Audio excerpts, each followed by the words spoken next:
സ്വന്തം നീയൻ പക്ഷം നീരുവേളകളിൽ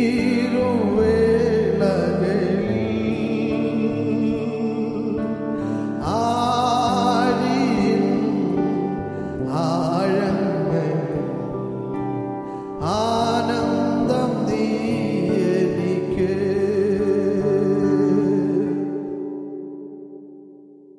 കർത്താവിൻ്റെ പരിശുദ്ധ നാമം ഈ പകൽവേളയിൽ വാഴ്ത്തപ്പെടുമാറാകട്ടെ. അനുഗ്രഹിക്കപ്പെട്ടതായി നല്ല പകൽക്കാലം ദൈവസന്നിധിയിലായിരിക്കുന്ന എല്ലാ കർത്താവിൽ ബഹുമാന്യ ദൈവദാസന്മാർ, കടന്നു വന്നിരിക്കുന്ന എല്ലാ വാത്സല്യ മാതാപിതാക്കൾ ഏവർക്കും ധന്യനായ യേശു ക്രിസ്തുവിൻ്റെ നാമത്തിൽ സ്നേഹവും വന്ദനവും അറിയിക്കുന്നു. ദൈവത്തെ ആരാധിപ്പാനും മഹത്വപ്പെടുത്തുവാനും സർവശക്തനായ ദൈവം നമ്മുടെ ജീവിതത്തിൽ ഒരു സാവകാശം കൂടെ നൽകിയ ദൈവത്തിൻ്റെ വിശ്വസ്തതകളെ ഓർത്ത് ദൈവത്തെ സ്തുതിക്കുന്നു. കഴിഞ്ഞ ആഴ്ചയുടെ ദിവസങ്ങളൊക്കെ കർത്താവ് നമുക്ക് നല്ലവനായിരുന്നു. കർത്താവ് നമ്മെ പരിപാലിച്ചു.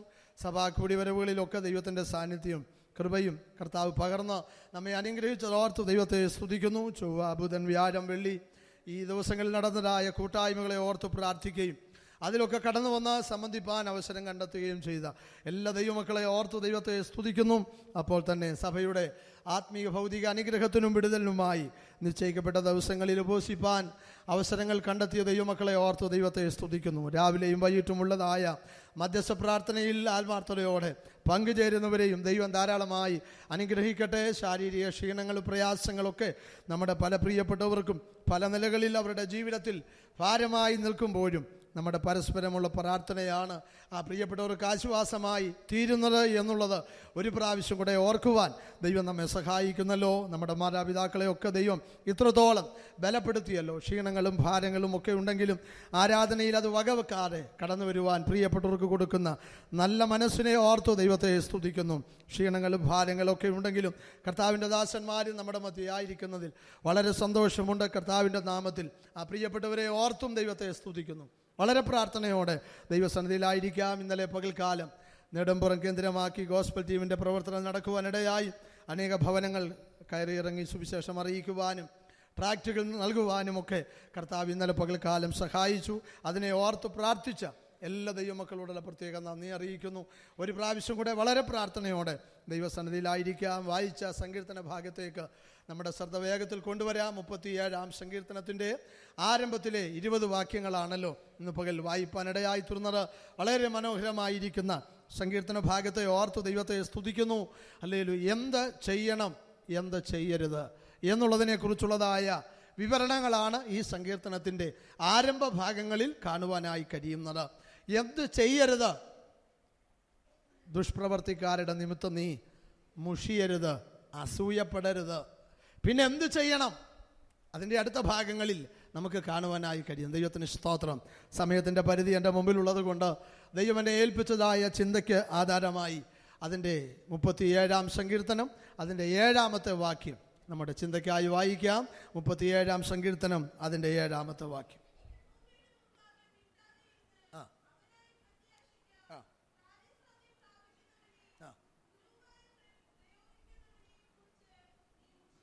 ദൈവവചനത്തിൽ നമുക്ക് വായിപ്പാനിടയായി തീർന്ന ആ മനോഹര വാക്യത്തെ ഓർത്ത് ദൈവത്തെ സ്തുതിക്കുന്നു. അതിൻ്റെ ആരംഭവാചകം നമുക്ക് ഒന്നുകൂടെ അല്ലെ ശ്രദ്ധിക്കാം. യഹോവയുടെ മുൻപാകെ മിണ്ടാതെ ഇരുന്ന് അവനായി പ്രത്യാശിക്കുക. അല്പസമയം നാം ഒരുമിച്ച് ചിന്തിക്കുന്നത് ഈ വേദഭാഗത്തിൽ നിന്നാണ്. ദൈവത്തിന് സ്തോത്രം. വളരെ പ്രാർത്ഥനയോടെ ദൈവസന്നിധിയിലായിരിക്കാം. ആ വചനം ഞാൻ ഒന്നുകൂടെ ആവർത്തിക്കട്ടെ. യഹോവയുടെ മുൻപാകെ മിണ്ടാതെ ഇരുന്ന് അവനായി പ്രത്യാശിക്കുക. ആരുടെ മുൻപാകെയാ മിണ്ടാതിരിക്കേണ്ടത്? യഹോവയുടെ മുൻപാകെ മിണ്ടാതെ ഇരിക്കണം, അവനായി പ്രത്യാശിക്കണം. എപ്പോഴാ നാം ആ അനുഭവത്തിലായിരിക്കേണ്ടത്? ആലയത്തിലോ ആരാധനയ്ക്കോ ദൈവസന്നിധിയിൽ വരുമ്പോഴല്ല. ദൈവസന്നിധിയിൽ ആരാധനയ്ക്ക് ദൈവജനം ഒരുമിച്ച് ദൈവത്തെ സ്തുതിക്കുമ്പോൾ നാമും ചേർന്ന് ദൈവത്തെ ആരാധിക്കണം. ആ സമയത്ത് നമ്മുടെ അതരങ്ങൾ തുറന്ന് നാം ദൈവത്തെ മഹത്വപ്പെടുത്തണം. എന്നാൽ എപ്പോഴാണ് നാം മൗനമായിരിക്കേണ്ടത്? കഴിഞ്ഞ 2 ആഴ്ചകൾക്ക് മുമ്പ് ഞാൻ അവയുടെ ഭാഗം വായിപ്പാനിടയായി തീർന്ന് നാം ഒരുമിച്ച് ചിന്തിച്ചു. യഹോവേ, മൗനമായിരിക്കരുത്. ദൈവത്തിന് സ്തോത്രം. ഭക്തന്റെ ദൈവത്തോടുള്ള പ്രാർത്ഥനയാണ്, ദൈവമേ നീ എന്ത് ചെയ്യരുത്? മൗനമായിരിക്കരുത്. ആ ദൈവം തിരിച്ച ഭക്തനോട് പറയുന്ന ഭാഗമാണ് നാം വായിച്ചത്. നീ യഹോവയുടെ മുൻപാകെ മിണ്ടാതെ ഇരിക്കണം. ദൈവത്തിന് സ്തോത്രം. എന്തിനാ മിണ്ടാതെ ഇരിക്കുന്നത്? 62-ാം സങ്കീർത്തനം അതിൻ്റെ ആരംഭവാക്യം നമുക്ക് വേഗത്തിൽ ഒന്ന് ശ്രദ്ധിക്കാം. 62-ാം സങ്കീർത്തനത്തിൻ്റെ ആരംഭവാക്യം വേഗത്തിൽ വായിച്ചു. എൻ്റെ ഉള്ളം ദൈവത്തെ നോക്കി മൗനമായിരിക്കുന്നു. കാരണം അടുത്ത ഭാഗം ശ്രദ്ധിക്കുക. എൻ്റെ രക്ഷ അവങ്കൽ നിന്ന് വരുന്നു. ഞാൻ എന്തിനാ മൗനമായിരിക്കുന്നത്? എനിക്കുള്ളതായ വിടുതൽ, എനിക്കുള്ളതായ രക്ഷ ദൈവസന്നിധിയിൽ നിന്ന് വരുന്നത് കൊണ്ട് ദൈവത്തിൻ്റെ വചനമാണ് ഞാൻ മൗനമായിരിക്കണമെന്നുള്ളത്. അല്ലെ, ദൈവസന്നിധിയിൽ ഞാൻ മൗനമായിരുന്നാൽ എനിക്ക് വേണ്ടി പ്രവർത്തിക്കുന്ന ഒരു ദൈവമുണ്ട്, എന്നെ സഹായിക്കുന്നതായ ഒരു ദൈവമുണ്ട്. അതിന് ഞാൻ മൗനമായിരിക്കണം. ഹല്ലേലൂയ. കഴിഞ്ഞ നിമിഷങ്ങളിലൊക്കെ ഞാൻ ദൈവസന്നിധിയിൽ പ്രാർത്ഥിച്ചു, അതിനുവേണ്ടി ദൈവസന്നിധിയിൽ കരഞ്ഞു, അതിനുവേണ്ടി ദൈവസന്നിധിയിൽ ഉപവസിച്ചു, എൻ്റെ ആവശ്യങ്ങളൊക്കെ ഞാൻ ദൈവത്തോട് തുറന്നു പറഞ്ഞു. ആ നിലയിൽ പ്രവർത്തിച്ച ദൈവവൈതലിനോട് ദൈവത്തിൻ്റെ വചനം പറയുന്നു, അല്പചില നിമിഷങ്ങൾ ആ വിടുതലിന് വേണ്ടി നീ വെയിറ്റ് ചെയ്യണം. ദൈവത്തിന് സ്തോത്രം. അല്പചില നിമിഷങ്ങൾ നീ ദൈവസന്നിധിയിൽ നിശബ്ദനായിരിക്കണം, ദൈവസന്നിധിയിൽ നീ മൗനമായിരിക്കണം, ദൈവസന്നിധിയിൽ നീ മിണ്ടാതെ ഇരിക്കണം. ദൈവത്തിന് സ്തോത്രം. എന്തിനു വേണ്ടിയെന്നറിയാമോ? നിന്റെ രക്ഷ അവങ്കൽ നിന്നു വരുന്നു. ദൈവത്തിന് സ്തോത്രം. കഴിഞ്ഞ നിമിഷങ്ങളിലൊക്കെ ദൈവസന്നിധിയിൽ നിലവിളിച്ച് പ്രാർത്ഥിച്ച് ദൈവത്തോട് ആവശ്യങ്ങൾ നിരത്തി വെച്ച്, ദൈവമേ എന്നെ സഹായിക്കണമേ, എൻ്റെ വിഷയത്തിൽ പ്രവർത്തിക്കണമേ എന്ന് ദൈവത്തോട് പ്രാർത്ഥിച്ച ഭക്തനോടുള്ള ദൈവത്തിൻ്റെ മറുപടിയാണ്, നീ അല്പസമയം എന്ത് ചെയ്യണം? മൗനമായിരിക്കണം, മിണ്ടാതെ ഇരിക്കണം. ദൈവം നിനക്ക് വേണ്ടി പ്രവർത്തിക്കാൻ പോകുകയാ, ദൈവം നിനക്ക് വേണ്ടി എഴുന്നേൽക്കാൻ പോകുകയാ. നിന്റെ വിഷയത്തിൽ ദൈവം തൻ്റെ നീതി വെളിപ്പെടുത്താൻ പോകുകയാ. ദൈവം ആരാണെന്ന് തിരിച്ചറിയത്തക്ക നിലയിൽ ദൈവം നിനക്ക് വേണ്ടി ഇറങ്ങി വരാൻ പോകുകയാ. ദൈവത്തിന് സ്തോത്രം. ദൈവത്തിൻ്റെ സന്നിധിയിൽ നിലവിളിക്കുന്ന ഒരുവനു വേണ്ടി ദൈവം പ്രവർത്തിക്കും, ഒരു കുടുംബത്തിന് വേണ്ടി ദൈവം പ്രവർത്തിക്കും, ഒരു സമൂഹത്തിന് വേണ്ടി ദൈവം പ്രവർത്തിക്കും. അതിൻ്റെ യോഗ്യത ഒന്ന് മാത്രമേ ഉള്ളൂ. കഴിഞ്ഞ നിമിഷങ്ങളിലൊക്കെ തൻ്റെ ഭാരങ്ങൾ ദൈവസന്നിധിയിൽ ഇറക്കി വെച്ച് ആ ദൈവമുഖത്തേക്ക് നോക്കിക്കൊണ്ടിരുന്ന അവൻ ഞങ്ങളോട് കൃപ ചെയ്യുവോളം ഞങ്ങളുടെ കണ്ണുകൾ നോക്കിക്കൊണ്ടിരിക്കുന്നു എന്ന് പറഞ്ഞ ആ ഭക്തനോട് ആ ദൈവം പറയുന്നത്, നീ മൗനമായിരുന്നാൽ മതി, ഞാൻ നിനക്ക് വേണ്ടി പ്രവർത്തിക്കാം. വേഗത്തിൽ ചില വേദഭാഗങ്ങളിലൂടെ നമ്മുടെ ശ്രദ്ധയൊന്ന് കൊണ്ടുപോകാം. നമുക്ക് വളരെ പരിചയമുള്ള 1-2 വേദഭാഗങ്ങൾ. ദാനിയേലിന്റെ പുസ്തകത്തിലേക്ക് നമ്മുടെ ശ്രദ്ധയൊന്ന് തിരിക്കാം. ദാനിയേലിന്റെ പുസ്തകം 3-ാം അധ്യായം അതിൻ്റെ 16-ാമത്തെ വാക്യം ആദ്യമായി ദൈവസന്നിധി വായിക്കും. വേഗത്തിൽ വായിച്ചാട്ടെ. ദാനിയേൽ പ്രവചനം 3:16.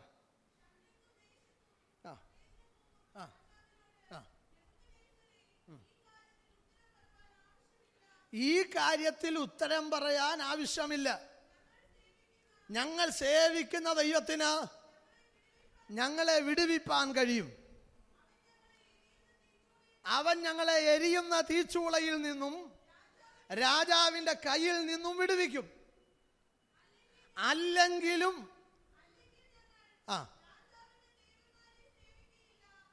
മതി. ഹല്ലേലൂയ. അവിടെ ദൈവത്തിൻ്റെ ദാസന്മാർ അവർ 3 പേരും കൂടെ ഒരുമിച്ച് പറയുന്ന ഒരു ഭാഗമാണ് നമ്മൾ വായിച്ചത്. ഇതിൽ ഞങ്ങൾക്ക് ഉത്തരം പറയേണ്ട ആവശ്യം ഇല്ല. ഇനിയുള്ളതായ നിമിഷങ്ങളിൽ ഞങ്ങളൊരു മറുപടി പറയാനായിട്ട് തയ്യാറാകാതെ ദൈവപ്രവർത്തിക്ക് വേണ്ടി ഞങ്ങൾ വെയിറ്റ് ചെയ്യുകയാണ്. ഞങ്ങൾ നിശബ്ദരായിരിക്കുക, ഞങ്ങൾ മൗനമായിരിക്കുക. ഇനിയും സംസാരിച്ചിട്ട് കാര്യമില്ല. എന്താ സംഭവിക്കാൻ പോകുന്നത് ഞങ്ങൾക്കറിയാം. തീച്ചൂളയിലേക്ക് ഞങ്ങളെ എറിയാൻ പോകുകയാണെന്നുള്ള ഞങ്ങൾക്കറിയാം. കഴിഞ്ഞ ദിവസങ്ങളിൽ ദൈവം മുൻപാകെ ജീവിച്ചതിൻ്റെ ആ ജീവിതത്തിൻ്റെതായ ആ വ്യക്തത ദൈവം ഞങ്ങൾക്ക് വേണ്ടി തെളിയിക്കാൻ പോകുക. ഞങ്ങൾ ആരെ സേവിച്ചു എന്ന്, ഞങ്ങൾ ആരോട് നിലവിളിച്ചു എന്ന്, ആർക്കു വേണ്ടി നിൽക്കുന്നു എന്ന് ദൈവം ഞങ്ങൾക്ക് വേണ്ടി വെളിപ്പെടുത്താൻ പോകുക. അതുകൊണ്ട് അല്പസമയങ്ങൾ ഞാൻ മൗനമായിരിക്കാൻ പോകുക. ദൈവ പൈതലേ, ഇന്ന് പകൽക്കാലം ദൈവം നിനക്ക് വേണ്ടി പ്രവർത്തിക്കണമെങ്കിൽ നീ അല്പസമയം മൗനമായിരിക്കണം. നീ പാർക്കുന്നതായ ദേശത്ത്, നീ ജോലി ചെയ്യുന്നതായ സ്ഥലങ്ങളില്, നീ ആയിരിക്കുന്നതായ മേഖലകളില് ദൈവത്തിന്റെ പ്രവൃത്തി നിനക്ക് വേണ്ടി വെളിപ്പെടണമോ, നീ അല്പസമയം അതിനുവേണ്ടി മൗനമായി മിണ്ടാതെ ഇരിക്കണം. ദൈവത്തിന് സ്തോത്രം. മിണ്ടാതിരുന്ന് ഞാൻ ദൈവമെന്ന് അറിവീൻ, ഞാൻ ജാതികളുടെ ഇടയിൽ ഉന്നതനാകും. ഹല്ലേലൂയ, ഞാൻ ഭൂമിയിൽ ഉന്നതനാകും. അങ്ങനെയെങ്കിൽ ദൈവ പ്രവർത്തിക്ക് അവസരങ്ങൾ വിട്ടുകൊടുത്ത് അല്പസമയം ദൈവവൈതലേ ഉള്ളത്തിൽ സ്തോത്രം പറഞ്ഞുകൊണ്ടിരിക്കുക, ഉള്ളത്തിൽ ദൈവത്തിന് നന്ദി പറഞ്ഞുകൊണ്ടിരിക്കുക. ഞാൻ കഴിഞ്ഞ ദിവസങ്ങൾ കരഞ്ഞ കരച്ചിൽ വെറുതെയല്ല, ദൈവസന്നിധിയിൽ ഉപവസിച്ചത് വെറുതെയല്ല, പ്രാർത്ഥിച്ചത് വെറുതെയല്ല. ഒരുപക്ഷെ പലരും ചോദിച്ചു കാണും, ഇതിന് പരിഹാരം പ്രാർത്ഥനയാണോ, ഇതിൻ്റെതായ പരിഹാരം കണ്ണുനീരാണോ, ഇതിന് ഒരു ഉത്തരം ലഭിക്കുവാൻ ദൈവസന്നിധിയിൽ അടുത്തു ചെല്ലുന്നത് മാത്രമാണോ അനിവാര്യമായിരിക്കുന്നത്? അങ്ങനെയൊക്കെ ചോദിച്ചവരുടെ മുമ്പിൽ ഇവിടെ ഭക്തന്മാർക്ക് പറയാൻ കഴിയും, ഇനി ഉത്തരം പറയേണ്ട ഒരു ആവശ്യമില്ല, ഇനി ഇതിനകത്ത് ഞങ്ങൾക്ക് പറയേണ്ടതായ ഒരു കാര്യവുമില്ല. ഞങ്ങൾ സേവിക്കുന്ന ദൈവം ആരാണെന്ന് നിനക്കറിയത്തില്ല, പക്ഷേ നിന്റെ മുമ്പിൽ ആ ദൈവം ഹല്ലേലൂയ സ്വയം വെളിപ്പെടാൻ പോകുക. നീ കാണുക, നീ അറിയത്തക്ക നിലയിൽ നിനക്ക് ബോധ്യമാകുന്ന തരത്തിൽ എൻ്റെ ദൈവം ഒന്ന് ഇറങ്ങി വരാൻ പോകുക. ഇത് ഉള്ളത്തിൽ ഗ്രഹിച്ച വാരന്മാർ പറഞ്ഞു, അല്പസമയം ഞങ്ങൾ മൗനമായിരിക്കാൻ പോകുക. നിനക്കറിയത്തില്ല ഞങ്ങളുടെ ദൈവത്തെ, എന്നാൽ നീ ബോധ്യപ്പെടുന്ന തരത്തിൽ ദൈവം ഒന്ന് ഇറങ്ങി വരാൻ പോകുക. ദൈവസന്നിധിയിൽ നമുക്കൊന്ന് പ്രാർത്ഥിക്കാൻ കഴിയുമോ? പകച്ചവരുടെ നടുവിൽ, വെറുക്കുന്നവരുടെ നടുവിൽ ഒരു ദൈവ പ്രവൃത്തി വെളിപ്പെടാൻ ആഗ്രഹിക്കുമ്പോൾ ദൈവമേ മറ്റുള്ളവർ കാണുക, നീ ഒന്ന് ഇറങ്ങി വരണമേ, ആകാശം ചായിച്ചിറങ്ങി വരണമേ, മേഘങ്ങളെ തേരാക്കി കാറ്റിൻ ചിറകിലിരുന്ന് പറപ്പിച്ചുകൊണ്ട് അല്ലേലും സ്വർഗത്തിലെ ദൈവം എനിക്കായി ഇറങ്ങി വന്നു എന്ന് വായിക്കുന്നത് പോലെ ഇന്ന് പകൽക്കാലം ദൈവമക്കളെ നമുക്ക് പ്രാർത്ഥിപ്പാൻ കഴിയുമോ? ഞാനായിരിക്കുന്ന ഭവനത്തിൽ, ഞാനായിരിക്കുന്ന ദേശത്ത്, ഞാനായിരിക്കുന്ന ജോലി ചെയ്യുന്ന ഇടങ്ങളിൽ, ഞാൻ പ്രതികൂലം അനുഭവിക്കുന്ന സ്ഥാനങ്ങളിൽ ദൈവമേ നിന്റെ മഹത്വം ഒന്ന് വെളിപ്പെടുത്തി അവിടുന്ന് ഒന്ന് ഇറങ്ങി വരണമേ എന്ന് ദൈവസന്നിധിയിൽ പ്രാർത്ഥിക്കാൻ കഴിയട്ടെ. ഹല്ലേലൂയ. നിന്റെ ദൈവം എവിടെയെന്ന് ചോദിക്കുന്നവരുടെ നടുവിൽ ഹല്ലേലൂയ നിന്റെ ദൈവം വിടുവിക്കുന്നവനാണെന്നല്ലേ നീ പറയുന്നത്? ഒരു ദോഷവും തട്ടാതെ പരിപാലിക്കുന്നവനെന്നല്ലേ നീ പറയുന്നത്? എവിടെ നിന്റെ ദൈവം വെളിപ്പെടാത്തത്? എന്താ നിന്റെ ദൈവം വിടുവിക്കുമെന്ന് ഇന്നലെ വരെ കോരം നീ പറയുകയും പ്രസംഗിക്കുകയും ചെയ്തിട്ട് ബലിഷ്ഠമായ കരങ്ങൾ നിന്നെ ബന്ധിച്ച വേളകളിലും എന്തുകൊണ്ട് നിന്റെ ദൈവം വെളിപ്പെടുന്നില്ല? നിന്റെ ദൈവം എവിടെയെന്ന് ചോദിക്കുന്നവരുടെ നടുവിൽ എൻ്റെ കയ്യിൽ നിന്ന് വിടുവിക്കാൻ കഴിയുന്ന ദേവൻ ആരെന്ന് ചോദിക്കുന്നവരുടെ നടുവിൽ ഒന്ന് ദൈവം വെളിപ്പെടാൻ ആഗ്രഹിക്കുക, ഒന്ന് ദൈവം വെളിപ്പെടാൻ ആഗ്രഹിക്കുക. എൻ്റെ കെയറോഫിൽ അല്ല, നമ്മുടെ ഓരോരുത്തരുടെയും കെയറോഫിൽ ദൈവം ഒന്ന് വെളിപ്പെടാൻ ആഗ്രഹിക്കുക. അതിനുവേണ്ടി ഹല്ലേലൂയ ഒന്ന് നിന്നു കൊടുക്കാൻ ദൈവമേ എനിക്ക് വേണ്ടി അവിടുന്ന് ഒന്ന് ഉണരണമേ എന്ന് ദൈവസന്നിധിയിൽ പ്രാർത്ഥിച്ചാൽ ദൈവമക്കളെ ദൈവം നമുക്ക് വേണ്ടി ഇറങ്ങി വരും. ഹല്ലേലൂയ. ദൈവദിനത്തിൽ അങ്ങനെയാ വായിക്കും, ദൈവം എനിക്ക് വേണ്ടി ഇറങ്ങി വന്നു. ഹല്ലേലൂയ. തീച്ചുളയിലേക്ക് അവരെ എടുത്തെറിഞ്ഞ ശേഷം രാജാവ് ഇങ്ങനെ അവർക്ക് വരുന്ന മാറ്റങ്ങൾ കാണാനായിട്ട് അല്ലെങ്കിൽ ഇങ്ങനെ നോക്കിയിരിക്കുക. കൈകാലിട്ടടിക്കുന്നുണ്ടോ? ഹല്ലേലൂയ. രാജാവിൻ്റെ ബിംബത്തെ നമസ്കരിക്കാമെന്ന് തീച്ചൂളയ്ക്ക് വെളിയിൽ നിന്ന് പറഞ്ഞില്ലെങ്കിലും അതിനകത്ത് കിടക്കുമ്പോഴെങ്കിലും പറയുന്നുണ്ടോ? അവരുടെ വായിൽ നിന്ന് എന്താ വാക്ക് വരുന്നത് ശ്രദ്ധിച്ചുകൊണ്ടിരിക്കുക. രാജാവ് ഇങ്ങനെ തൻ്റെ സിംഹാസനത്തിൽ ഇരുന്നു കൊണ്ട് ആ തീച്ചൂളയിലേക്ക് വീണ ബാലന്മാരുടെ ചലനങ്ങളും മാറ്റങ്ങളും ശ്രദ്ധിച്ചു കൊണ്ടിരിക്കുക. അങ്ങനെ ഇരുന്നപ്പോൾ തൻ്റെ കണ്ണുകളെ പോലും വിശ്വസിക്കാൻ കഴിയാത്ത നിലകളിൽ ഒരു വലിയ കാഴ്ച, ഇതിനു മുമ്പൊന്നും കാണാത്ത ഒരു കാഴ്ച താൻ കണ്ടു. അല്ലെങ്കിൽ ഒരുപക്ഷെ എൻ്റെ ചിന്ത ഞാൻ പറയാം, മാറി മാറി നിന്ന് പല ദിക്കിൽ നിന്ന് ഈ തീച്ചൂളയിലേക്ക് നോക്കിക്കാണും. ഇവിടെ നിന്ന് അങ്ങോട്ട് നോക്കിയപ്പോൾ കണ്ട കാഴ്ച ശരിയാണോന്നറിയാൻ ജസ്റ്റ് ഓപ്പോസിറ്റ് പോയി നോക്കിക്കാണും. ഇടത്തും വലത്തും ഒക്കെ മാറി മാറി നോക്കി, കണ്ട കാഴ്ച ഒന്ന് തന്നെ, അതിന് മാറ്റമില്ല. അതുകൊണ്ട് അടുത്ത് നിന്ന പ്രഭുക്കന്മാരെ വിളിച്ചിട്ട് ഇങ്ങനെ ചോദിച്ചു, 3 പേരെ അല്ലേ നമ്മൾ തീച്ചൂളയിലേക്ക് ഇട്ടത്? പക്ഷേ എൻ്റെ കണ്ണുകളെ പോലും വിശ്വസിപ്പാൻ കഴിയാത്ത നിലയിൽ ഞാനൊരു കാഴ്ച കാണുന്നുണ്ട്, ഞാനൊരു കാഴ്ച കാണുന്നുണ്ട്. ഹല്ലേലൂയ. നാലാമതൊരുത്തൻ അവൻ്റെ രൂപം ദൈവദൂതന്റെ രൂപം പോലെ. ഹല്ലേലൂയ. അതാ ബാലന്മാർ പറഞ്ഞത്, നീ ബോധ്യപ്പെടത്തക്ക നിലയിൽ എന്റെ ദൈവം ഒന്ന് ഇറങ്ങി വരാൻ പോകുക. നിന്നെ ഒന്ന് ബോധ്യപ്പെടുത്തുവാൻ, നീ അറിയത്തക്ക നിലയിൽ, നീ മനസ്സിലാകത്തക്ക നിലയിൽ ഞാൻ സേവിക്കുന്ന ദൈവം, ഞാൻ ആരാധിക്കുന്ന ദൈവം ഒരു ഭോഷനെ പോലെ അല്ലെങ്കിൽ ഒരു ഭോഷയെ പോലെ ഞാൻ നിലവിളിക്കുമ്പോൾ അതിനൊരു പക്ഷേ നീ വിമർശിക്കുന്നുണ്ട്, അതിന് നീ പുച്ഛമെന്ന് പറയുന്നുണ്ട്, ഇതാണോ ആത്മീകമെന്ന് പറയുന്നുണ്ട്, ഇതാണോ ദൈവമെന്ന് പറയുന്നുണ്ട്. എന്നാൽ അതിൻ്റെ നടുവിലും ദൈവം എനിക്ക് വേണ്ടി ഒന്ന് ഇറങ്ങി വരും. എനിക്ക് വേണ്ടി ഒന്ന് ഇറങ്ങി വരും. ആ ചൂളയുടെ നടുവിൽ എവിടെയാ ദൈവം വെളിപ്പെടുന്നത്? ഞാൻ കിടക്കുന്ന ചൂളയുടെ നടുവിൽ, ഞാൻ കിടക്കുന്ന വേദനയുടെ നടുവിൽ, ഞാൻ കിടക്കുന്ന ഭാരങ്ങളുടെ നടുവിൽ. ഇന്ന് പകൽക്കാലം ജീവിതത്തിൽ വേദന സഹിച്ച, ഭാരങ്ങൾ സഹിച്ച, അല്ലെ രോഗങ്ങളും ദുഃഖങ്ങളും ജീവിതത്തിൽ ഏറിക്കൊണ്ട് അയ്യോ യഹോവേ എൻ്റെ പ്രാണനെ രക്ഷിക്കണമേ എന്ന് നിലവിളിക്കുന്ന ദൈവമൈതലേ, നീ ആയിരിക്കുന്ന ചൂളയുടെ നടുവിലേക്ക്, ആ പ്രതിസന്ധിയുടെ ഘട്ടത്തിലേക്ക് ഇന്നു പകൽ ഇറങ്ങി വരുന്നൊരു ദൈവമുണ്ട്. അല്ലെ നിന്നെ സഹായിപ്പാൻ, നിനക്കൊരാശ്വാസം തരാൻ, നിന്റെ ബന്ധനങ്ങൾ അഴിക്കുവാൻ, നിന്നെ സ്വാതന്ത്ര്യപ്പെടുത്തുവാൻ, അല്ല നിന്റെ ജീവിതത്തിൽ ഇന്ന് അനുഭവിക്കുന്ന ആ കഷ്ടതയിൽ നിന്ന് നിന്നെ പുറത്തെടുക്കാൻ എൻ്റെ ദൈവം നിനക്ക് വേണ്ടി വെളിപ്പെടുകയാ. ഈ പകൽക്കാലം ഹല്ലേലൂയ എനിക്ക് വേണ്ടി ദൈവം ഇറങ്ങി വരുമെന്ന് ഹൃദയത്തിൽ നിർണയവും ഉറപ്പുമുള്ളവർ ഈ വചനം ഇടപെടുന്നെങ്കിൽ ആ കരങ്ങൾ രണ്ടും ദൈവസ്ഥലം ഉയർത്തി സ്തോത്രം പറയുമോ? എനിക്ക് വേണ്ടി എൻ്റെ ദൈവം ഇറങ്ങി വരൂ, എനിക്ക് വേണ്ടി ദൈവം ഇറങ്ങി വരൂ, എനിക്ക് വേണ്ടി ദൈവം പ്രവർത്തിക്കൂ. ഹല്ലേലൂയ. യോഗ്യതകളൊക്കെ ഉണ്ടെങ്കിലും ഹല്ലേലൂയ ചിലപ്പോൾ യോഗ്യതകളെ യോഗ്യതക്കേടാക്കിക്കൊണ്ട് പിശാച് നമുക്കെതിരെ എഴുന്നേക്കും. ഹല്ലേലൂയ, ഹല്ലേലൂയ, ദൈവത്തിന് സ്തോത്രം. യോഗ്യതകളൊക്കെ നമുക്കുണ്ട്. അല്ലെ ആ ജോലി ലഭിക്കാൻ നമ്മൾ ഫിറ്റാണ്, ഹല്ലേലൂയ, ആ സ്ഥാനത്തെത്താൻ നമ്മൾ ഫിറ്റാണ്, ആ ബെനിഫിറ്റ് കിട്ടാൻ നമ്മൾ ഫിറ്റാണ്, ആ നിലയിലുള്ളതായ ആ ഒരു നേട്ടങ്ങൾ ലഭിക്കാൻ എന്തുകൊണ്ടും നമ്മൾ ഫിറ്റാണെന്ന് നമുക്കറിയാം, ആളുകൾക്കറിയാം. പക്ഷേ പിശാച് അത് മാറ്റിമറിച്ച് നമ്മളെ അൺഫിറ്റാക്കുന്ന, നമ്മളെ അയോഗ്യരാക്കുന്നതാ പിശാചിൻ്റെ പദ്ധതി. പക്ഷേ അവിടെ എൻ്റെ ദൈവം ഇറങ്ങി വന്നാൽ, അവിടെ എൻ്റെ ദൈവം പ്രവർത്തിച്ചാൽ ഒരു നൊടി നേരം കൊണ്ട്, ഒരു നിമിഷ നേരം കൊണ്ട് എന്നെ മാനിപ്പാൻ എൻ്റെ കർത്താവിന് കഴിയും. ദൈവ പൈതലേ, അതിന് ആഴ്ചകളുടെ ആവശ്യമില്ല, മാസങ്ങളുടെ ആവശ്യമില്ല, ദിവസങ്ങളുടെ ആവശ്യമില്ല.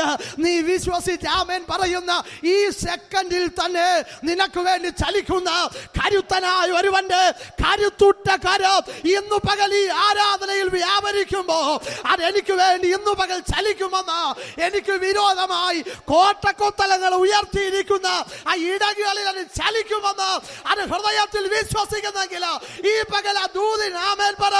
അത് നിന്റെ ജീവിതത്തിന്റെ വിടുതലായി മാറുകയാ, അത് നിന്റെ ജീവിതത്തിന്റെ ആശ്വാസമായി മാറുകയാ.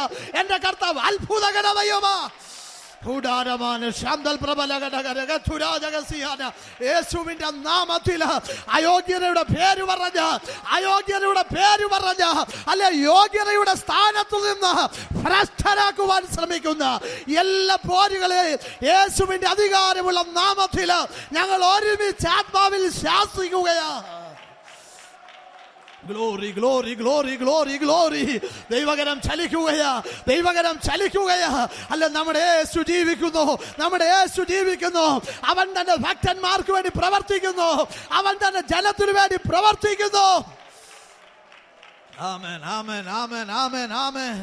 യേശുവിന്റെ നാമത്തിൽ, യേശുവിന്റെ നാമത്തിൽ. ഈ ബാലന്മാരെ ശ്രദ്ധിക്കുമ്പോ മറ്റുള്ളവരുടെ പല നിലവാരങ്ങളൊന്നും അവർക്ക് കാണാൻ കഴിയത്തില്ല. ഹല്ലേലൂയ. മറ്റുള്ളവരെ പോലെ ഇങ്ങനെ തല ഉയർത്തി നടക്കുന്ന ഒരവസ്ഥ ഒരു പക്ഷേ കാണത്തില്ല. രാജാവ് നോക്കുമ്പോൾ ഇവർ നിസ്സാരന്മാരാ, ഇവർ ഒന്നുമില്ലാത്തവരാ. ഹല്ലേലൂയ. ഇവരെ കേവലം സാധാരണക്കാരിൽ സാധാരണക്കാരാ. അതുകൊണ്ട് ഇവരെ ബന്ധിച്ചാലോ, ഇവരെ ചൂളയിലിട്ടാലോ, ഇവക്കെതിരെ ഭീഷണി മുഴക്കിയാലോ, ഇവരെ എന്തെങ്കിലും ഒന്നും കാണിച്ചാലും ചോദിക്കാൻ ആരുമില്ലെന്നുള്ളതാ രാജാവിൻ്റെ ചിന്ത. പക്ഷേ ബാലന്മാർ ഒരുമിച്ച് നിന്നുകൊണ്ട് 3 പേരും ഉച്ചസ്ഥലം വിളിച്ചു പറഞ്ഞു, ഹല്ലേലൂയ, ഞങ്ങൾക്കറിയാം ഞങ്ങൾ ആരെയാ സേവിക്കുന്നത്, ഞങ്ങളുടെ ദൈവം ആരാന്നറിയാം. ഹല്ലേലൂയ, അവൻ എങ്ങനെയാ പ്രവർത്തിക്കുന്നതെന്ന് എനിക്കറിയാം. രാജാവേ, അവിടുത്തേക്ക് ബോധ്യപ്പെടുന്ന നിലയിൽ ഞങ്ങളുടെ ദൈവം ഒന്ന് ഇറങ്ങി വരും. ഹല്ലേലൂയ. ഈ ചൂള ഞങ്ങൾക്കൊരു വിഷയമല്ല, ഈ ചൂള ഞങ്ങൾക്കൊരു വിഷയമല്ല. ഈ ചൂളയുടെ നടുവിലും ദൈവം ഞങ്ങളെ നിലനിർത്തും, ദൈവം ഞങ്ങളെ മാനിക്കും. ചൂളയുടെ ചൂട് കൂടിയാലും അതിൽ ഞങ്ങളെ എറിഞ്ഞാലും, ഹല്ലേലൂയ, നീ ചിന്തിക്കുന്നത് ഞങ്ങൾ എരിഞ്ഞമരുമെന്നാ. പക്ഷേ അതിനപ്പുറത്ത് ഞങ്ങളൊന്ന് വിശ്വസിക്കുന്നുണ്ട്. ഹല്ലേലൂയ, കൂടെ ഇറങ്ങുന്ന ഒരു കർത്താവുണ്ട്, കൂടെ ഇറങ്ങുന്ന ഒരു കർത്താവുണ്ട്. ഇന്ന് പകൽ ദൈവവൈതലേ, ആ ചൂളയുടെ നടുവിൽ എന്താ ദഹിക്കാതിരിക്കുന്നത്? അല്ലെ, നിന്നോട് ഒരുമിച്ചുള്ള പലരും അതിനകത്ത് പെട്ടിട്ട് ദഹിച്ചു പോയില്ലേ? അവർ ഭസ്മീകരിച്ചു പോയപ്പോൾ നീ ദഹിക്കാത്തത് എന്തെന്നറിയാമോ? കൂടെ ഇറങ്ങിയ ഒരു കർത്താവുണ്ട്, കൂടെ ഇറങ്ങിയ ഒരു ദൈവ സാന്നിധ്യമുണ്ട്. ആ തീയുടെ ബലം കെടുത്തിയവൻ. ഒരിക്കലും ഒരു കർത്തൃദാസൻ പ്രസംഗിച്ചപ്പോൾ ഇങ്ങനെ പറഞ്ഞു, ഹല്ലേലൂയ, ഈ തീച്ചൂളയുടെ നടുവിലേക്ക് ബാലന്മാർ എറിയപ്പെട്ടപ്പോൾ തീയെ കെടുത്താനല്ല ദൈവം ആഗ്രഹിച്ചത്, അതിൻ്റെ ബലം കെടുത്താൻ, തീയുടെ ബലം കെടുത്താൻ. ആ തീ അവിടെ നിൽക്കട്ടെ, അത് ദോഷമാകാൻ നീ പ്രാർത്ഥിക്കണ്ട, അത് നിനക്കൊരു ദോഷവും ചെയ്യത്തില്ല. പക്ഷേ അതിനകത്തൊരു ബലമുണ്ട്. ആ ബലത്തെ ഇന്നു പകൽ കർത്താവ് കെടുത്തുകയാണ്. ആ തീ നിനക്ക് ദോഷം തരാതിരിക്കാൻ, ആ തീ നിനക്ക് ഹാനി വരുത്താതിരിക്കാൻ, നിന്നെ ദഹിപ്പിക്കുന്ന അതിൻ്റെ ദോഷത്തെ, അതിൻ്റെ ബലത്തെ ദൈവം കെടുത്തി. അതുകൊണ്ട് പുറത്ത് വന്നപ്പോൾ അവരെ പരിശോധിച്ചപ്പോൾ പറയുന്നു, തീയുടെ മണം പോലും തട്ടിയിട്ടില്ല. ഹല്ലേലൂയ. ഇന്ന് പകൽ ദൈവമക്കളെ, ഹല്ലേലൂയ, ചിലതിൻ്റെ ബലം അവൻ കെടുത്തുകയാണ്. ഹല്ലേലൂയ. ഇന്ന് പകൽ കാലം ദഹിച്ചു പോകുമെന്ന് ചിന്തിക്കുന്ന, ദഹിപ്പിക്കുവാൻ എഴുന്നേറ്റ് നിൽക്കുന്ന, ദഹിച്ചു പോകുമെന്ന് ഭയപ്പെടുത്തുന്ന ചിലതിൻ്റെ ബലം ഈ രാവിലെ ഈ വിശുദ്ധ ആരാധനയിൽ, ഹല്ലേലൂയ, സ്വർഗത്തിലെ ദൈവം തമ്പുരാൻ അത് കെടുത്തുകയാണ്. അത് ആത്മാവിൽ അറിയുന്നവർ, ശരീരത്തിൽ അറിയുന്നവർ ഇന്ന് പകൽ ദൈവത്തിന് സ്തോത്രം ചെയ്യണം. നമ്മുടെ ശരീരത്തെ, ഹല്ലേലൂയ, കാർന്നു തിന്നുന്നത് പോലെ രോഗത്തിൻ്റെതായ കഷ്ടതകൾ നമ്മുടെ ശരീരത്തെ വേദനിപ്പിക്കുമ്പോൾ, അവയവങ്ങളിൽ മാറി അസ്വസ്ഥതപ്പെടുത്തുമ്പോൾ, ഇന്ന് പകൽ വിശ്വസിക്കുക, ഇന്ന് പകൽ കർത്താവ് അതിന്റെ ബലം കെടുത്തുകയാ. ആ ബലം കെടുത്തുകയാ. ഇന്ന് പകൽ കാലം കർത്താവ് അതിന്റെ മേലൊരു സൗഖ്യത്തിന്റെ കരം. Hallelujah, hallelujah. ഇന്നലകളിൽ പരിശോധിച്ച ഡോക്ടർമാരുടെ അഭിപ്രായങ്ങൾക്ക് തിരുത്തത്തിൽ വരത്തക്ക നിലയിൽ, ഇതെങ്ങനെ സംഭവിച്ചു എന്ന് അറിയത്തക്ക നിലയിൽ ഇന്ന് പകൽ വ്യാപരിക്കുന്ന ഒരു ദൈവകൃപയുണ്ടെന്ന് ഇന്ന് പകൽ ദൈവത്തിന്റെ സന്നിധിയിൽ ആത്മാർത്ഥതയോടെ ഞാൻ വിളിച്ചു പറയട്ടെ. തീയുടെ ബലം കെടുത്താൻ ദൈവത്തിന് കഴിയുമെങ്കിൽ നിന്റെ ശരീരത്തെയും മനസ്സിനെയും ഒരുപോലെ ക്ഷീണിപ്പിക്കുന്ന തരത്തിൽ രോഗത്തിൻ്റെതായ അനുഭവങ്ങളിലൂടെ നിന്നെ ക്ലേശിപ്പിക്കുന്ന രോഗത്തിന്റെ അനുഭവങ്ങളെ, അതിന്റെ ബലം കെടുത്താൻ എൻ്റെ കർത്താവ് ഈ പകൽ വിശ്വസ്തനാ. ദൈവത്തിന് സ്തോത്രം. ഹല്ലേലൂയ. വിശ്വസിച്ച് അത് ഏറ്റെടുക്കാൻ കഴിയുമോ? കർത്താവ് ജയിക്കുന്നവന്റെ കൂടെയാ. Hallelujah, hallelujah. ദൈവത്തിന്റെ വചനത്തിലേക്ക് ആ ചിന്തകൾ മറക്കരുത്. ഹല്ലേലൂയ. യഹോവയുടെ മുൻപാകെ, ഹല്ലേലൂയ, ഈ ദിവസങ്ങളിൽ അല്പസമയം നീ മൗനമായിരുന്ന് ആ വിടുതലിന് വേണ്ടി കാത്തിരുന്നേ. അല്പസമയം നീ ഒന്ന് സൈലൻ്റായി ദൈവസന്നിധിയിൽ ഒന്ന് കാത്തിരുന്നേ. കഴിഞ്ഞ നിമിഷങ്ങളിലൊക്കെ ഒത്തിരി കരഞ്ഞില്ലേ? ഒത്തിരി പ്രാർത്ഥിച്ചില്ലേ? ഹൃദയം പൊട്ടി കരഞ്ഞില്ലേ? ഹൃദയം പൊട്ടി ദൈവസന്നിധിയിൽ നിലവിളിച്ചില്ലേ? കർത്താവേ, ഒരു മറുപടി ഞാൻ ആഗ്രഹിക്കുക, ഒരു ഉത്തരം ഞാൻ ആഗ്രഹിക്കുക. നിന്റെ സ്പർശനം ഒന്നെൻ്റെ ശരീരത്തിൽ ഒന്ന് അനുഭവിപ്പാൻ ഞാൻ ആഗ്രഹിക്കുക. എൻ്റെ കുടുംബത്തിൽ, എൻ്റെ കുടുംബജീവിതത്തിൽ, എൻ്റെ തലമുറയിൽ, ഞാൻ ആയിരിക്കുന്ന മേഖലകളിൽ ദൈവമേ അതൊന്ന് കാണുവാൻ ഞാൻ ആഗ്രഹിക്കുക. ആ പ്രാർത്ഥന കർത്താവ് കേട്ടു. നീ ഒഴുക്കിയ കണ്ണുനീർ കർത്താവ് കേട്ടു. ഹല്ലേലൂയ, അത് കണ്ടു. ഹല്ലേലൂയ. ആ ദൈവം പറയുക, ഇന്ന് പകൽക്കാലം ഈ ദൈവത്തിന്റെ വചനത്തിന്റെ മുമ്പിൽ ഞാൻ വിളിച്ചു പറയാം. കർത്താവ് ഇന്ന് പകൽ ദൈവജനത്തോട് പറയുന്നു, അല്പസമയം നീ മൗനമായിരിക്കുക. ഞാൻ എഴുന്നേൽക്കാൻ പോകുക, ഞാൻ പ്രവർത്തിക്കാൻ പോകുക, ഞാൻ ആരെന്ന് നീ അറിയാൻ പോകുക. ഹല്ലേലൂയ. നിന്റെ സമൂഹത്തിന്റെ നടുവിൽ, നീ ആയിരിക്കുന്നതായ സമൂഹത്തിന്റെ നടുവിൽ ഞാനൊന്ന് വെളിപ്പെടാൻ പോകുക. ഇതിൽ ഉത്തരം പറയാൻ ആവശ്യമില്ല. ഉത്തരം പറയുന്ന ഒരുത്തനുണ്ട്. അവൻ പറഞ്ഞോളും, ഞങ്ങൾ മൗനമാകുക. നമുക്ക് പറയാൻ കഴിയാത്ത ഇടത്ത് പറയാൻ പോണ്ട. ഹല്ലേലൂയ. നമ്മൾ 9 പറയുന്നിടത്ത്, 1000 പറയുന്നിടത്ത് കർത്താവ് 1 പറഞ്ഞാൽ മതി. കാറ്റേ അടങ്ങ്, കടലെ ശാന്തമാകെന്ന് പറഞ്ഞാൽ അത് സംഭവിക്കും. ഹല്ലേലൂയ. കർത്താവ് കാറ്റിനെയും കടലിനെയും ശാസിച്ചത് ഒരുപക്ഷെ പ്രത്യക്ഷാർത്ഥത്തിൽ ഈ പടകിനെ മുക്കുവാൻ പൊങ്ങി വരുന്നത് ഈ തിരമാലയാണ്. ഹല്ലേലൂയ. കർത്താവ് തിരമാലയെ ശാസിക്കുന്നതിനേക്കാൾ കാറ്റിനെ ശാസിച്ചു. എന്താ കാര്യം എന്നറിയാമോ? ഹല്ലേലൂയ. ദൃശ്യമണ്ഡലത്തിൽ നീ കാണുന്ന തിരമാലയാണ്. നിന്നെ വിഴുങ്ങുവാൻ, നിന്റെ പടകിനെ തകർക്കാൻ ഉയർന്നു വരുന്നത് ആ തിരമാലയാണ്. പക്ഷേ കർത്താവ് ശാസിച്ചത് ഈ തിരമാലയെ ഉയർത്തിക്കൊണ്ടുവരുന്നൊരു കാറ്റുണ്ട്. ആ കാറ്റ് ശാസിക്കപ്പെട്ടാൽ അല്ലേലു കടൽ നിശ്ചലമാകും. ഇന്ന് പകൽ അല്ലേലുയ കാര്യം മനസ്സിലാക്കി ഇന്ന് പകൽ അവൻ നമുക്ക് വേണ്ടി പ്രവർത്തിപ്പാൻ ശക്തനാണ്. ആ പ്രയാസങ്ങൾ, ആ പ്രതികൂലങ്ങൾ ജീവിതത്തിൽ ഉയർന്നു വരുന്നതിൻ്റെ കാരണമറിഞ്ഞ് ഇന്ന് പകൽ അതിൻ്റെ ബലം കെടുത്തുവാൻ, അതിൻ്റെ റൂട്ടുകൾ കണ്ടുപിടിച്ച് ഇന്ന് പകൽ ചിലത് നമുക്ക് വേണ്ടി ചെയ്യാൻ ദൈവം വിശ്വസ്തന്. യഹോവയുടെ മുൻപാകെ മിണ്ടാതിരുന്ന് ഇന്ന് പകൽ കാലം നീയും ഞാനും മിണ്ടാതിരുന്നാൽ ദൈവം നമുക്ക് വേണ്ടി പ്രവർത്തിക്കും. ദൈവം നമുക്ക് വേണ്ടി പ്രവർത്തിക്കും. ദൈവം നമുക്ക് വേണ്ടി വലിയവ ചെയ്യും. ദൈവത്തിന് സ്തോത്രം. എന്തിനാ ദൈവജനം മൗനമായിരിക്കുന്നത്? എന്തിനാ ദൈവജനം മൗനമായിരിക്കുന്നത്? ദൈവം പ്രവർത്തിക്കാൻ. ഇനി മിണ്ടാതിരുന്നാൽ ദൈവം ചെയ്യുന്ന മറ്റൊരു കാര്യം കൂടെ ഉണ്ട്. ഞാൻ വിവരിക്കുന്നില്ല, വേദഭാഗം മാത്രം പറയാം. പുറപ്പാട് പുസ്തകം 14-ാം അധ്യായം അതിൻ്റെ 14-ാമത്തെ വാക്യം. പുറപ്പാട് പുസ്തകം 14-ാം അധ്യായം അതിൻ്റെ 14-ാമത്തെ വാക്യം. യഹോവ നിങ്ങൾക്ക് വേണ്ടി യുദ്ധം ചെയ്യും, നിങ്ങൾ മിണ്ടാതെ ഇരിപ്പീൻ. അപ്പം മൗനമായിരുന്നാൽ ഒന്നാമത് ദൈവം ചെയ്യുന്നത് നമുക്ക് വേണ്ടി പ്രവർത്തിക്കും. രണ്ടാമത് നമുക്ക് വേണ്ടി യുദ്ധം ചെയ്യും. എങ്ങനെയാ കർത്താവ് യുദ്ധം ചെയ്തതെന്ന് നമുക്കറിയാം. ചെങ്കടലിനെ ദൈവം വറ്റിച്ചു. ആ അത്ഭുതങ്ങളൊക്കെ നമുക്കറിയാം. ദൈവജനം ആ ഉണങ്ങിയ നിലത്തൂടെ അക്കരെ കടന്നു.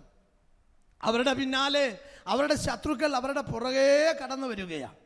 പ്രഭാതയാമത്തിൽ ദൈവം ഈ മേഘത്തിൽ നിന്ന് ഈ രഥങ്ങളെയൊക്കെ എന്ത് ചെയ്തു? നോക്കി. രഥചക്രങ്ങളുടെ ഓട്ടം പ്രയാസമാക്കി. മാത്രമല്ല അവരെ ചെങ്കടലിൽ തള്ളിയിട്ടു. ദൈവത്തിന് സ്തോത്രം.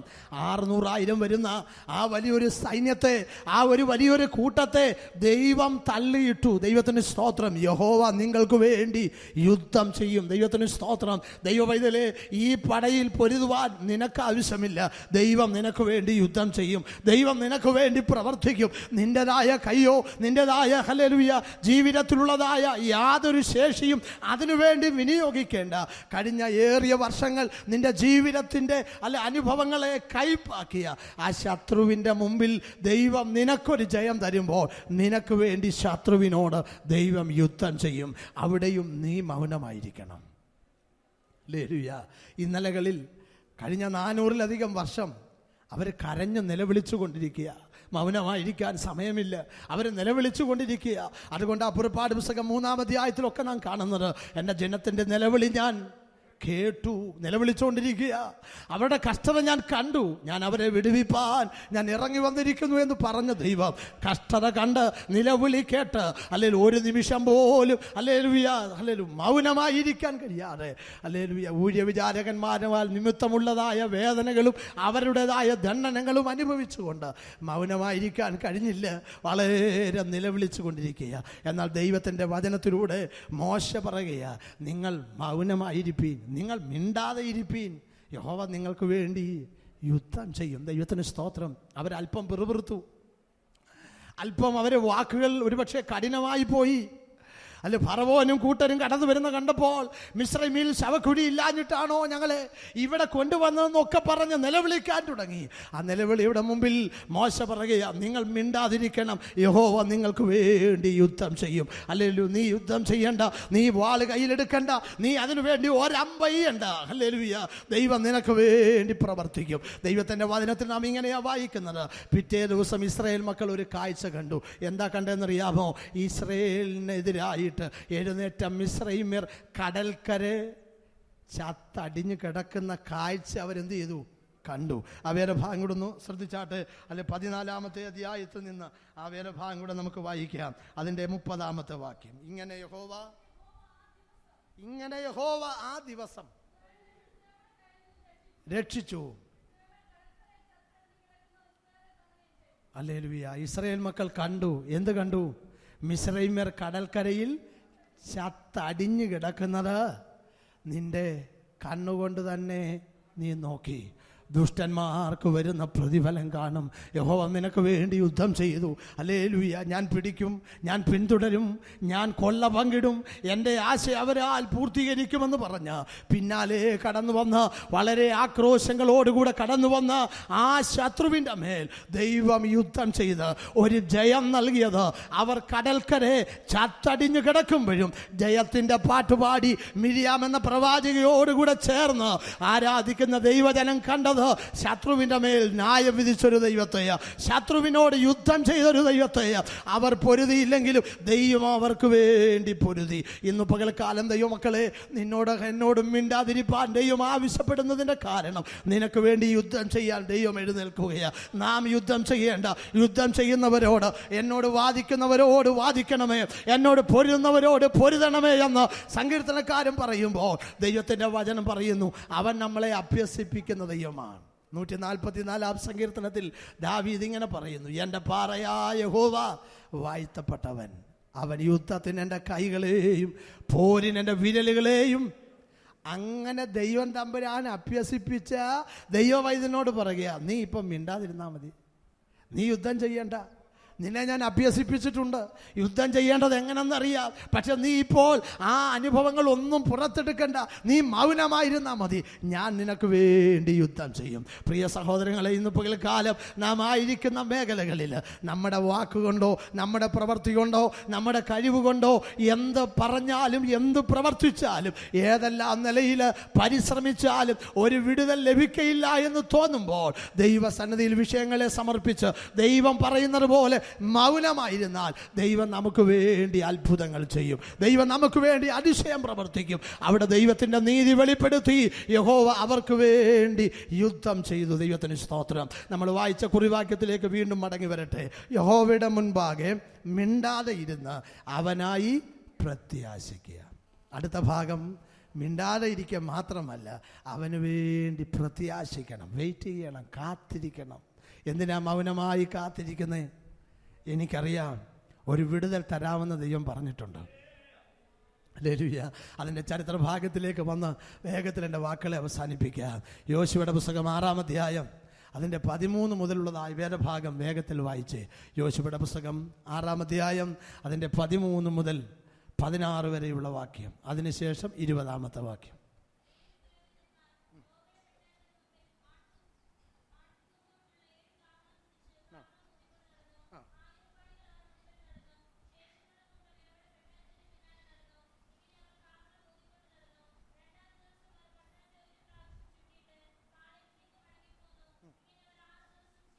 ഇങ്ങനെ 6 ദിവസം ചെയ്തു.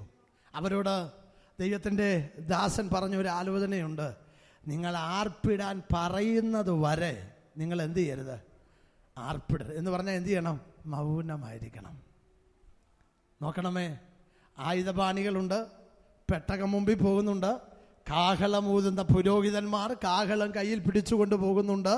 ആ പെട്ടകത്തിൽ നിന്ന് അല്പം അകലത്തോടുകൂടെ ജനം മൗനമായി നടക്കുക.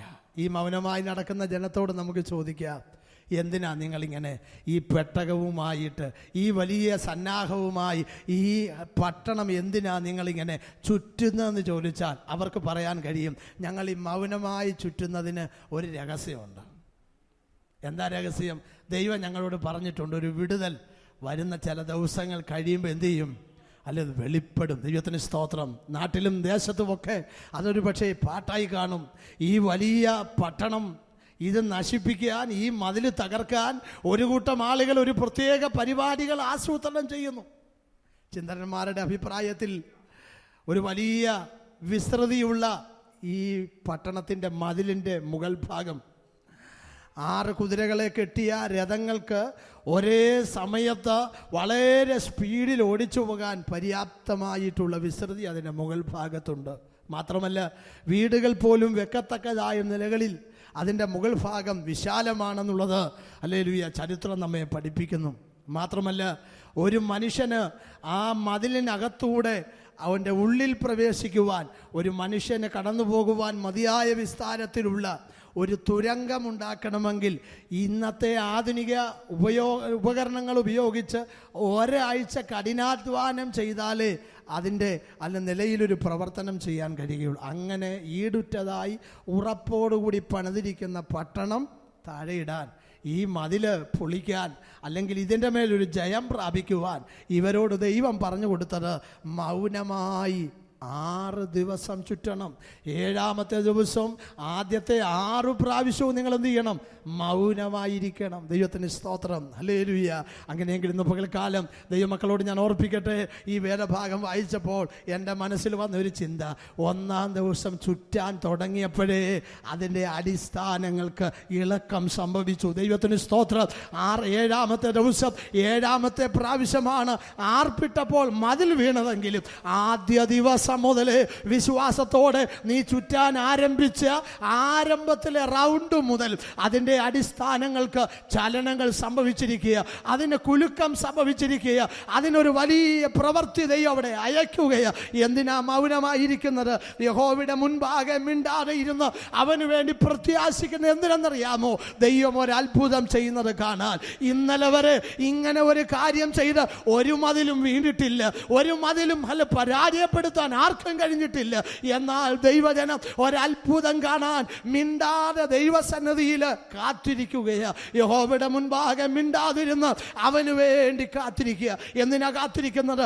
ദൈവം ഞങ്ങളോട് ഇങ്ങനെ പറഞ്ഞിട്ടുണ്ട്, ദൈവം തൻ്റെ ദാസനിലൂടെ ഞങ്ങളോട് ഇങ്ങനെ പറഞ്ഞിട്ടുണ്ട്, ഇങ്ങനെ ചെയ്താൽ മതി, ഇങ്ങനെ ചുറ്റിയാൽ മതി. അല്ലെ, ആർപ്പിടാൻ പറയുന്നത് വരെ ഒരൊച്ചയുണ്ടാക്കരുത്, ഒരു ശബ്ദവും ആരുടെയും വായിൽ നിന്ന് പുറപ്പെടരുത്. അവർ പറഞ്ഞ പ്രമാണം അനുസരിച്ച് 7 ദിവസവും അത് ചെയ്യാനിടയായി. ദൈവമക്കളെ, ദൈവം ഒരാലോചന പറഞ്ഞാൽ ആ ആലോചന വിശ്വസിച്ച് ദൈവസന്നിധിയിൽ അവന് വേണ്ടി കാത്തിരുന്നാൽ ദൈവം പറഞ്ഞ വിടുതലുകൾ നമ്മുടെ മുമ്പിൽ ചെയ്യാൻ ദൈവം വിശ്വസ്തന. Hallelujah, hallelujah. അവിടെ സാധ്യതകളുണ്ടോ എന്നുള്ളത് നമ്മൾ നോക്കരുത്, ജയിക്കുമോ എന്ന് നോക്കരുത്, എനിക്ക് ജയിക്കാൻ പറ്റുമോ എന്ന് നോക്കരുത്. ഈ മതിൽ വലുതാണല്ലോ, അതിൻ്റെ വലിപ്പം കണ്ടോ, അതിൻ്റെ ഉയരം കണ്ടുകൊണ്ടോ, അതിൻ്റെ പണി കണ്ടുകൊണ്ടോ, അതിൻ്റെതായ ഈട് കണ്ടോ, അതിൻ്റെ ഉറപ്പ് കണ്ടോ ഒന്നും നീ ഭയപ്പെടേണ്ട. ദൈവം പറഞ്ഞത് ദൈവത്തിൻ്റെ ആലോചനയാണെങ്കിൽ ആലോചന പറഞ്ഞ ദൈവം ആലോചന പോലെ ചെയ്യാൻ ദൈവം വിശ്വസ്തന. സകലത്തെയും ഉളവാകട്ടെ എന്ന് പറഞ്ഞ് തൻ്റെ വാക്കിനാൽ, വായിൽ നിന്ന് പുറപ്പെട്ട ശ്വാസത്താൽ സകലത്തെയും ഉളവാക്കിയെങ്കിൽ ഇന്ന് പകൽ കല്ലറകളെ ഭേദിച്ചവന്, ഇന്ന് പകൽ ഈ കല്ലുകൊണ്ട് കെട്ടിയ, ഈ നിലകളിൽ ഉണ്ടാക്കിയ, ഒരുപക്ഷെ ഉരുക്കുഭിത്തി എന്ന് തോന്നുന്ന ഈ മതിലൊരു വിഷയമല്ല. പ്രാർത്ഥിക്കുന്ന ദൈവവൈതലേ, നിന്റെ മുമ്പിൽ അത് പരാജയപ്പെടും. അതിൻ്റെ മുമ്പിൽ ഒരു അത്ഭുതം കർത്താവ് നിനക്ക് വേണ്ടി ചെയ്യും. ഈ ഒരു അത്ഭുതം കാണാൻ നീ ദൈവസന്നിധിയിൽ അവനായി കാത്തിരിക്കണം, അവനായി കാത്തിരിക്കണം. ദൈവസന്നിധിയിൽ വെയിറ്റ് ചെയ്യാമോ? ദൈവസന്നിധിയിൽ കാത്തിരിക്കാമോ? ഒരത്ഭുതം കർത്താവ് നമുക്ക് വേണ്ടി ചെയ്യും. ഇന്ന് പകൽക്കാലം ഈ ദൂതോടെ ഞാൻ പറഞ്ഞ് എൻ്റെ വാക്കുകളെ ഞാൻ അവസാനിപ്പിക്കാം. വിശ്വസിക്കുന്ന എത്ര ദൈവമക്കളുണ്ട്? ഒരത്ഭുതം. അത്ഭുതം എന്ന് പറഞ്ഞാൽ എന്താ? അതിന് കൊടുത്തിരിക്കുന്ന നിർവചനം എന്ന് പറയുന്നത് സാധാരണഗതിയിൽ നടക്കാത്തത്, പ്രകൃതി നിയമങ്ങൾക്ക് അതീതമായി സംഭവിക്കുന്നത്, മാനുഷികമായിട്ടുള്ള ചിന്താഗതികൾക്ക് അപ്പുറമായി നടക്കുന്നത്, അതല്ലേ അത്ഭുതം എന്ന് പറയുന്നത്. ആധുനികമായിരിക്കുന്ന ഏതെങ്കിലും സ്ഫോടന ശേഷിയുള്ള സംഗതികൾ ഉപയോഗിച്ച് അതിനെ തകർക്കുന്നതല്ല അത്ഭുതമെന്ന് പറയുന്നത്.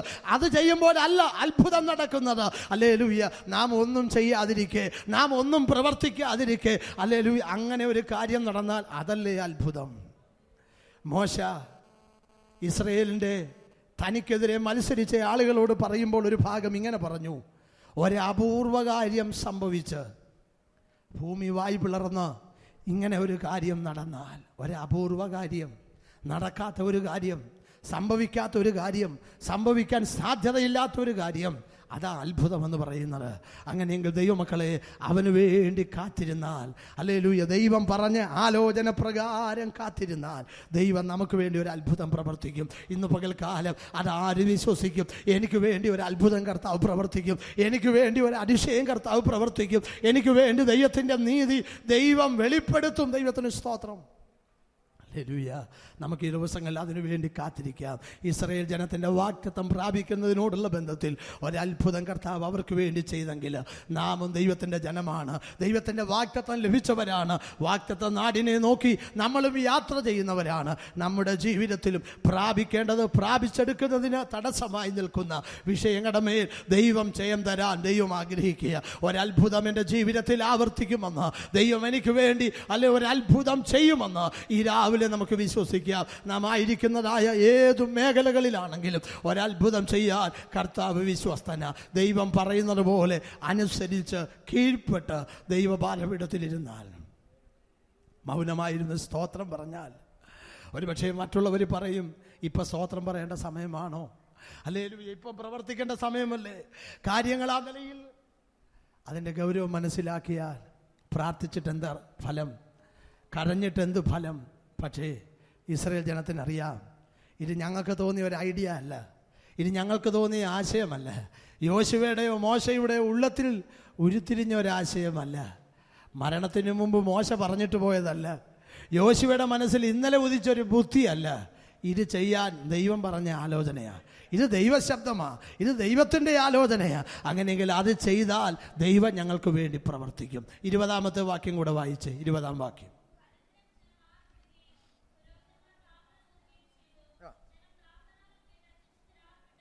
ജനം കാഹളനാദം കേട്ട് അത്യുച്ചത്തിൽ ആർപ്പിട്ടപ്പോൾ മതിൽ വീണു. ദൈവത്തിന് സ്തോത്രം.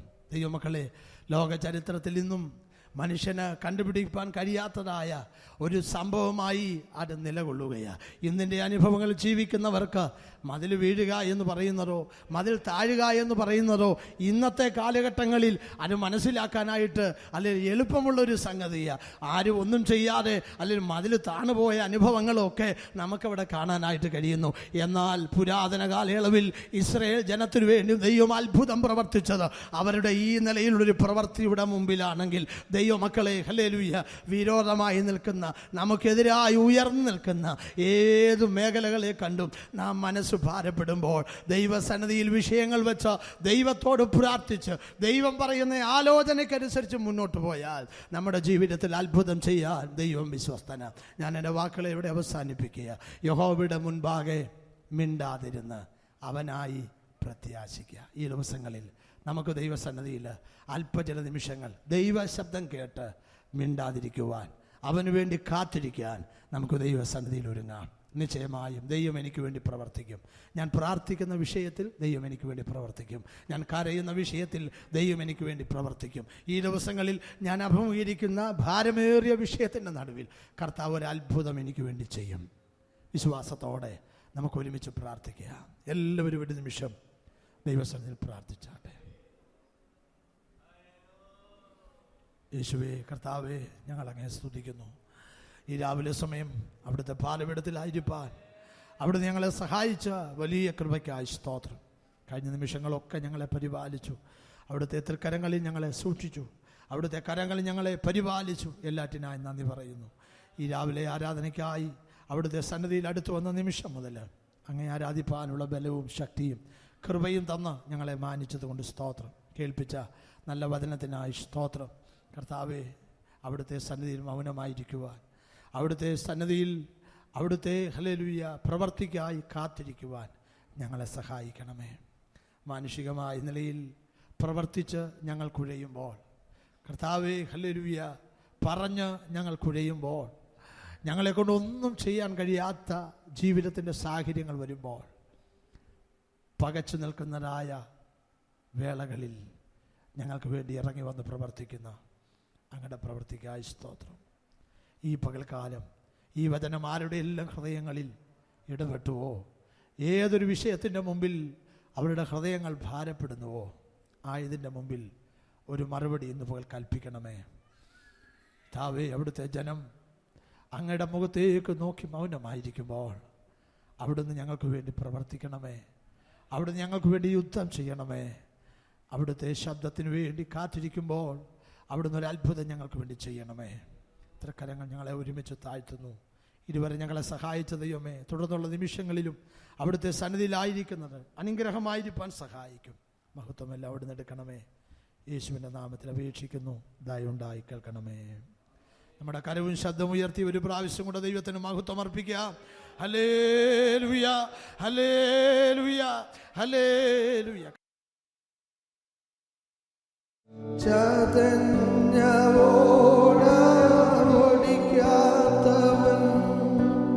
പുകയുന്ന തിരിയെ കെടുത്താത്തവൻ വിലാപങ്ങളെ നൃത്തമാക്കുന്നവൻ